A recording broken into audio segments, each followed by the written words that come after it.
Bonjour à tous, je vous retrouve aujourd'hui pour une nouvelle vidéo concernant les polices. Alors là c'est une information d'ordre général.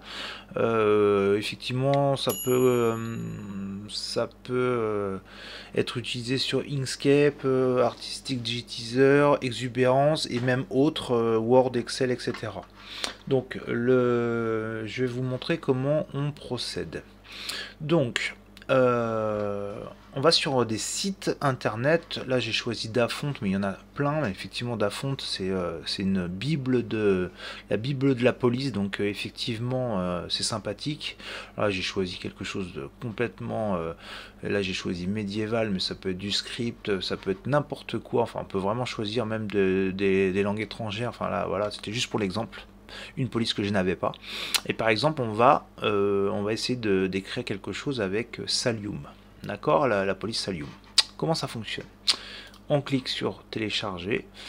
Ça télécharge la police. Ça nous la ouvre souvent de façon automatique, mais attention quand c'est en fichier zip, là où c'est marqué ces fichiers zip, même si ça vous l'ouvre, là on peut pas, en principe on peut pas l'installer.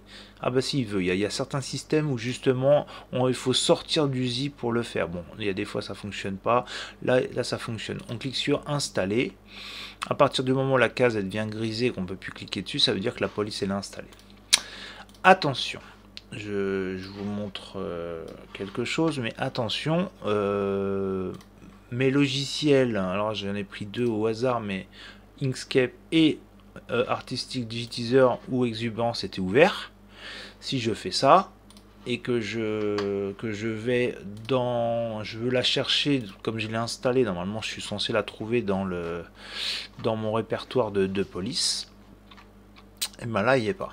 D'accord, elle n'y est pas encore. Parce qu'en fait, quand le logiciel, et puis je peux vous montrer aussi dans Inkscape, hop, on clappe, là c'est plus facile, on sélectionne, on fait S, et là on voit qu'elle n'est pas là. D'accord, il faut vraiment penser à fermer les logiciels, les rouvrir pour que ça aille chercher, en fait c'est dans cette phase là d'initialisation là que ça va chercher toutes les polices de la partie ordinateur, sinon ça ne fonctionne pas. Donc il faut bien penser à fermer son logiciel et de le rouvrir.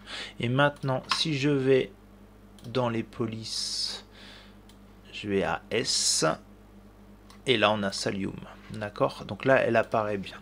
Donc là on va faire un essai, voilà, et donc là on le voit. Je vais vous la mettre d'une autre couleur pour que on la voit bien. Voilà, attendez, hop, il faut que je la sélectionne avant. Tac. Et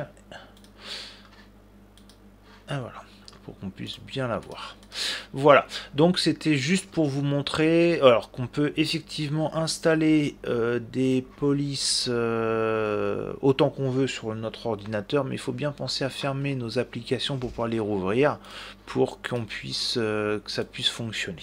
Donc là c'est pareil, normalement voilà, Salium elle y est, donc je peux faire pareil que tout à l'heure, un essai. Ah non, faut que je clique, pardon, essai. Voilà, et on a notre police d'écriture qui vient d'être installée. Voilà, voilà pour ce petit tuto rapide.